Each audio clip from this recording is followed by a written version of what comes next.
في شوارع المغرب في صوت جديد قاعد يرتفع، صوت جيل شاب، جيل ما عاد يقبل بالوضع الحالي. في شرحنا اليوم راح ندخل في قصة هذه الانتفاضة اللي يقودها الجيل زي، ونحاول نفهم أسباب غضبهم ومطالبهم بالتغيير. حلهم للمشكلة هو ضرب واعتقال المحتجين. هذه الكلمات مش مجرد شعار، لا، هي صرخة طالعة من قلب الشارع، بتلخص تماما الصدام العنيف بين جيل بيطالب بحقوقه الأساسية وسلطة بترد بقبضة حديدية. وهذا هو جوهر التوتر اللي راح نحلله.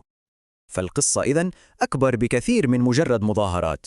الموضوع فعلياً هو صدام بين رؤيتين للمستقبل، رؤية جيل حاسس بالإحباط ورؤية دولة بتعتمد على الحلول الأمنية. خلونا نتعمق في تفاصيل اللي قاعد يصير على أرض الواقع. اللي بيميز هالحركة هو انتشارها الواسع.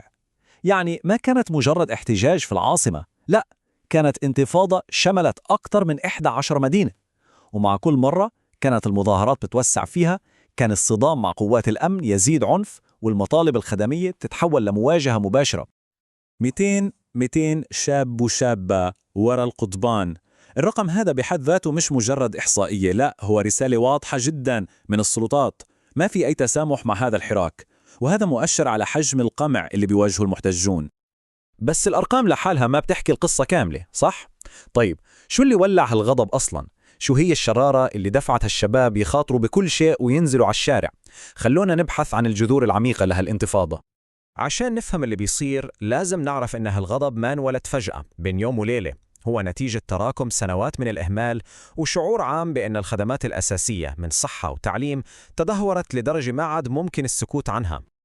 ولما نشوف المطالب بنلاقي إنها مش مطالب أيديولوجية أو سياسية معقدة.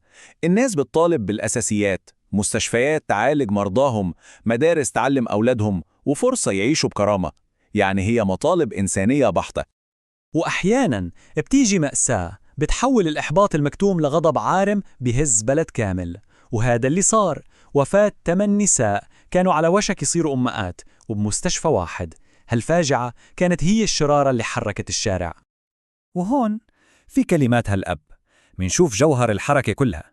الموضوع ما عاد مجرد نقاش عن ميزانيات وسياسات، لا، صار صراع من أجل مستقبل الأبناء ورغبة يائسة في إعطاء الجيل الجاي فرصة هم حصلوا عليها. طيب، فهمنا الأسباب. خلونا الحين نلقي نظرة على طبيعة هالحركة ومين اللي وراها. وهنا منلاقي واحدة من أهم نقاط تميزها. انسوا الأحزاب السياسية والنقابات التقليدية. هنا القادة هم الشباب أنفسهم، وأدواتهم هي هواتفهم الذكية. حركات مثل الجيل زد 212 انولدت على تيك توك وفيسبوك، وبتستخدم قوة الخوارزميات عشان تنظم وتجمع الناس، وهذا اللي بيخليها سريعة، مرنة، وصعد احتوائها. إذن المعادلة هنا واضحة جدا. من جهة عندنا حركة شبابية لا مركزية بتستخدم أدوات القرن 21 عشان تطالب بحقوق اجتماعية بسيطة، ومن الجهة المقابلة دولة بترد بأساليب أمنية تقليدية، اعتقالات وقوة. خلونا ننتقل الحين ونشوف كيف هالتوتر بيتطور لنقاش أكبر وأوسع، نقاش حول أولويات الإنفاق في البلد. وهنا يكمن جوهر الصراع. على الساحة الدولية المغرب بيستثمر بقوة، مليارات الدولارات بتنضخ في بناء وتجديد الملاعب عشان يستضيفوا كأس العالم، مشاريع ضخمة هدفها تلميع صورة البلد عالمياً. بس بعيد عن أضواء الملاعب، الرسم البياني هذا بيكشف واقع مختلف تماماً. بنشوف إنه مقابل كل طبيب متاح للمواطنين في نقص هائل مقارنة بالمعايير العالمية.